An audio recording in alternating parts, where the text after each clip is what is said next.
Hello and welcome to this special edition COVID-19 Rogers Television program dedicated to providing you with your information about community resources and services available to you and to your family during this pandemic. My name is Carol Merton, and before I welcome our guest to the program today, the producer has given me some information, exciting information about an initiative that's underway as we speak. So I wanted to read a little bit of information about this, and then I will be delighted to welcome our guest. So Rogers and Jay's Care Foundation Step Up to the Plate have a new initiative to help food banks in Canada with 8 million meals at the Rogers Centre. The home of the Blue Jays is set to become the temporary home to 10 million pounds of food, as Rogers and Jay's Care Foundation support Food Banks Canada with the new initiative, Step Up to the Plate. With food banks continuing to battle food donation shortages and significant drops in volunteers, Rogers Centre will host 6,000 pallets of food that will be sorted into food hampers on the field and delivered across the country to families in need. Each hamper will be filled with a variety of non-perishable food items, providing one individual with a week's worth of food. Hundreds of Rogers employees and their families will be volunteering to stuff the food hampers as part of Rogers' annual Give Together volunteer program, with hundreds more Rogers employees across the country volunteering as the food hampers make their way to local food banks throughout Canada. The company will also be tapping its personalized mobile retail team, Rogers Pro on the Go, to help with deliveries on the ground. The goal is to fill 390,000 hampers for a total of 8 million meals. Step Up to the Plate is an extension of Rogers' initiative in March, in which the company launched a national awareness and fundraising campaign for food banks through its media assets. Rogers is focused on supporting the most vulnerable through this pandemic and beyond, as COVID-19's economic impacts are expected to last quite some time after the lifting of our current restrictions and regulations. We are all in this together, and as a community, we can continue to care for and to support each other. And on that note, I am delighted to welcome as a guest Barb Fisher, who is the General Manager, Bruce Community Futures Development Corporation. And Barb is here to tell us about our Regional Relief and Recovery Fund. Barb, thank you so much for joining us today on the program. Thank you. I wonder if you could just tell me a little bit about your role and then about the organization that you're involved in before we actually drill down into the Recovery Fund. Well, thank you very much. And I think it's great that we're able to participate this way. This way people get to know a little bit more and longer, if you will, because these types of media go on and repeat and repeat and repeat, and that gives people the opportunity not to have missed it only once, but maybe a couple of other times, better still to have caught it. So right. I am Barb Fisher. I am the General Manager of the Bruce Community Futures Development Corporation, and that's quite a long name. So when you hear me talking this afternoon, you'll know it as the Bruce CFTC. And we've actually been in operation for 34 years, just actually starting our 35th year. It sounds long, but it's exciting. We are here all of the time, and there's a special place for us right now with this COVID situation to step up and help a little bit better. Typically, so you know, we do business loans. One of the reasons why we've been asked to deliver these programs, okay? Part of our operating budget is funded by the federal government under FedDev, and that's Southern Ontario. There are a number of CFTCs in Canada, 262, I believe, to be in total. In the province, there are 62. And in southwestern Ontario, there are 21. And so we're the Western Ontario group. We're a part of that. And our duties, if you will, or our responsibilities while in contract with FedDev are to deliver loans. That's our primary focus. And usually those are loans to people who unfortunately cannot get approvals through the banks for the most part, or are something in a form of a top-up to the loan that might be being made by a conventional lender, but still need funding to top up. In this situation, we'll be doing loans under two different programs, and I'll speak to both of those in just a sec. Our second responsibility normally is community economic development. And in community economic development, we look at assisting either regions or individual municipalities with economic development needs. That could be business planning, that could be strategic planning, that could be the implementation of helping with the implementation of their strategic plan in a partnership way. And most of the communities that we deal with in our area are right now partnering is the language. That is the game of the day. Yeah. Originally, it used to be independent little silos, and with government's emphasis on collective activities, they've changed that so that we are more in partnerships than we are individually ever doing anything alone, except for individual loans. Okay, so that's sort of like a short history of what we do. The geography is important, and it's important even especially today because where this goes, where this broadcast goes.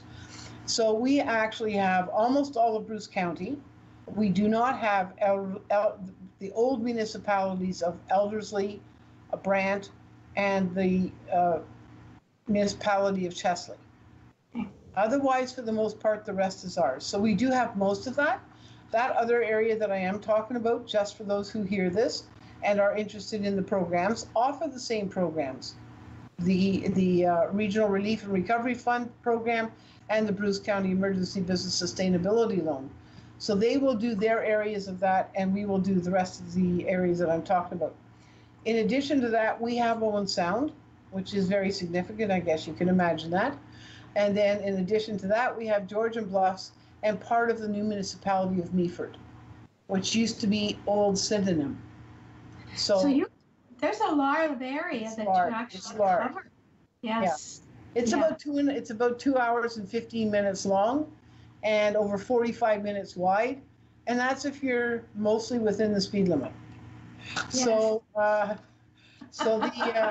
some days when you're going to the top, I call the top being Tobermory, I don't speed over 100, but I tend to go over 80 sometimes. But I think we all do, so I guess I could be in trouble someday for saying that. However, we will not hold that against you. All right, thank you. It's actually the people in blue that I'm more worried about. But so that's sort of like a little bit of a history. I was the founding GM. I did some other things in the meantime, and then I came back and I was board chair, and then we had a manager that wanted to move on to part-time and not be the manager, and here I am. And I'll be honest, I love my job. I think it's great. I get the impression that sometimes we are helping people. That's what we try to do. That is the goal. And with these two programs, that's a very significant part of this. Yeah. I think that these are new programs. These are new programs. They are. Okay. So that's the overall. That's where we are. That's the geography. Anybody within that geography catching this show, hopefully they'll, if they are in need of some support, hopefully they give us a call. I will tell you, we launched this at the end of just about a week and 3 days ago, okay? The federal one came out first, and I'll call that from now, it's called the Regional Relief and Recovery Fund. We refer to it as RRRF, all right? So triple RF, right? Yeah. And then the other one that got launched the next day is the Bruce County Emergency Business Sustainability Loan, which is also a mouthful. So we call that Bruce County, okay, the sustainability loan. So I'm going to talk first about the Regional Relief Recovery Fund, or RRF. Yeah. And I think there's going to be some familiarity with this because when the federal government first announced their programs, they did come out with a couple very quickly. Firstly, they dealt with personal needs. and then they dealt with employees, and then they dealt with businesses. And even when they got to the point of dealing with businesses, honestly, it's hard to cookie cut this the right way the first time. It's almost impossible, to be honest. I was involved in the E. coli Brockton Response Center. I actually went in and set that one up. And at that time, it was all grants. And somebody would say, well, that's crazy. Well, it's not really crazy, because if your employees aren't employed, you're going to be paying alternate through employment and benefits, or unemployment benefits, actually. And if your businesses are not able to sustain themselves and be alive and vibrant and carry the community, because much probably to our new attention in the new world, I'm sure there's an appreciation, a lot better appreciation, for those people who work in small shops, who actually work very, very hard all of the time, not only to be successful, but to offer employment and offer the community what needs they need at the time that they want them. That's the important part. Yeah. So I think I'm almost tired of hearing the New World slogan, if you will, but it is, and we're in it. And I think the way we form it is hopefully that we do get the opportunity to form that now. Yeah. You know, businesses see a new opportunity here.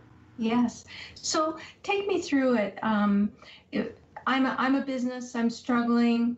What do I do? How can you help me? Okay. So first of all, what I should say very quickly, if people want to follow on as this conversation goes on, and they're in their homes at another date, that's all they do is go to their computer and follow what we're saying, because it'll be very helpful to do that. Yeah. So they would go to www.bruce.on.ca. That's our website page, and it's again www.bruce.on.ca. If they pull that up, they will see that there's an offering on the front page for the two opportunities that we're going to talk about, the RRF and the Bruce County one. We'll start with the RRF one.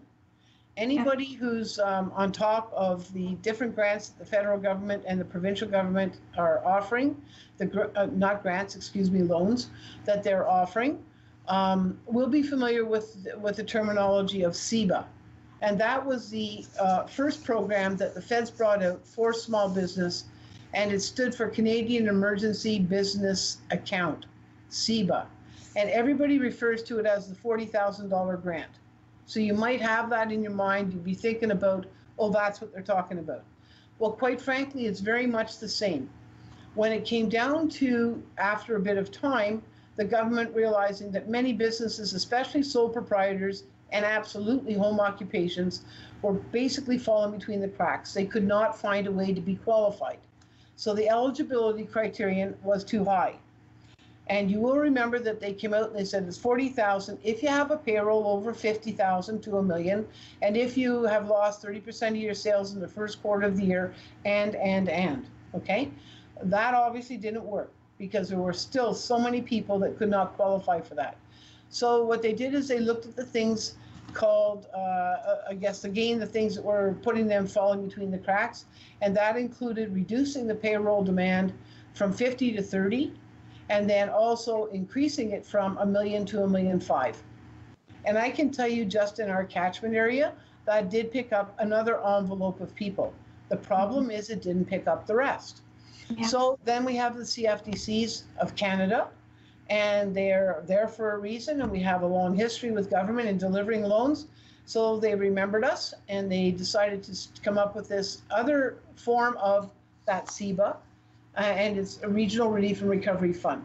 So in that fund today, when you're applying to us, so if they're on the computer looking at the screen now, that would be the top left box on the screen of our front page. And if you're looking at that, you would find out it also is up to $40,000. Now, just because it's up to $40,000 doesn't mean you should apply for $40,000. Don't forget it's a loan. And they have one little incentive in here that for whatever loan you do get, as long as you repay it within the first 2 years, and that's being December 31st, 2022, you actually get 25% of whatever you borrowed as a grant. So that's the forgivable loan part of this one. And there aren't many where there are forgivable parts. that tends to be pretty attractive. Yes. Because a lot of people are of the belief they will recover within that time, enough to do that. They need it now, and they're getting it without the conventional bank and even our practice of looking at a loan in another way. It's an emergency fund, and all they have to do is demonstrate the loss of business and tell us what it is in fixed and variable assets, the cost of those in a closed state, which is the amount every month that they have to find a way to find the money for to even keep them with the possibility of reopening. So that's the beauty of the program. Yeah. And so they submit the application. How quickly does a decision get made about whether they actually qualify? I'll tell you, our goal originally was 3 to 4 days. It is not turning out that way, and not necessarily because we can't do it. Here's what it is there's an application online. They fill it out. If you're under the regional relief one, then what it does is it automatically sends a copy back to them and a copy to me with a matching assigned number, basically a loan number, okay? They then have to take they have to look at the requirement for the additional forms that are required. And they come closer to the end of the application itself, right before the certification level, and they have to send these things. So they get this off in a hurry, but then they're not quite as quickly as they could be to send the attachments. I really wish they couldn't have pushed the go button unless they had the attachments attached, and then we would just copy them. But in cases of a corporation, they're not. Some people are talking about the length of the application. I guess all I can say is there is a little bit of need to do a bit of due diligence, even though it's an emergency. We still have to protect the dollar, if you will. It's the taxpayer's dollar. It's meant to go back through that system. So we have to show some due diligence, right? So the corporate documentation would be the historical financial statements, and that's 1 year only. A comparative of the variable expenses from the first quarter of last year and the first quarter of this year, and the business registration or incorporation documents, and an attestation form. And it's very important that you realize that if you've applied to another grant, this is why is because if you apply to another grant, typically you can't apply for another one. We are able to do that. If they can identify that they got CEBA and is covering maybe 75% of their fixed expenses, but not all, and they still need help, then they still can come to us. In the second application of that, there will not be a discount of 25%. You can only earn that once, but you can earn additional funds to help you through. And basically what we're finding is 3 months of their fixed and variable expenses. Okay? I mean, that's a great help. It is. Yeah. And I actually, as much as we don't like to be in the situation we're right now, I think this is, quite frankly, one of those lifesavers, because there's often times, and especially in a small business, that people don't have that money stocked away, if you will. A rainy day is a rainy day, but it's not a rainy month, and it's not a rainy 2 months or 3 months or 4 months. So this is very, very, important that this continue, and that people who need it, please, before you shut your doors, at least give us a try. Give us a call. Yep. That's very important, because recovering that lost business in that municipality at the end of this is more difficult than getting through this. Although I understand it if they do. Yeah. So that's. So tell me a bit about the other program too, because I don't want us to run out of time. This is also important. Absolutely. So we have about 8 more minutes in the program. So the theory is the same, so I don't have to go through the theory. All right. Yeah. The conditions are a bit different, and this is a grant that was presented to us to deliver by Bruce County. They actually they stepped up. I mean, this is really at grassroots level a governance body that has the ability and have done it. It's not normal for municipalities to be lenders. But it's so important, because I'll be honest with you, the closer you are to the ground, the more you're able to help. Yeah. I don't think anybody in Ottawa identifies with a flower shop in Tobermory. Excellent point. Right? So Yeah. when you've got it local and you've got the history, usually political people have been around a while, we've been around a while, the staff of Bruce County have been around a while, it makes for a strong team. Okay? Yes. So in this one, the limit on it is up to $20,000. It is not interest-free. The other one was interest-free for the first 2 years, and then it converts to a 5-year, the remaining 3 years at 5%. This is interest-free from the day you start. You don't make your first payment until 6 months after you have the loan, and it's repayable within 5 years. So again, it's going to be expected to be finished by December 31st, 2025. Okay, so they do the same thing. They go online, they pick up the application. It's a little simpler, there's no question about it. And what happens is the loan rate is 2.5%. It's charged from day one, but the first payment isn't for up to 6 months. So that gives them a breather, especially if they get out of the woods, get open, and actually start generating revenue. And we do affix an amortization schedule to the loan at the time the loan is made. So everybody's very clear on the expectations of repayment and when and how much. This is even the door opener further.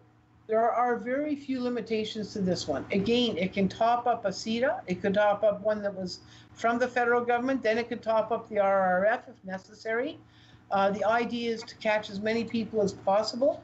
This is especially intended for very small businesses, home occupations, who don't consider themselves eligible and don't even know that they are, can make a call as well. And again, it's just filling out the application, attaching the forms that are required. It comes to us, we assess it immediately, and on we go. I will tell you, we're a tad behind right now. We're trying to get the flow of these attachments coming with it.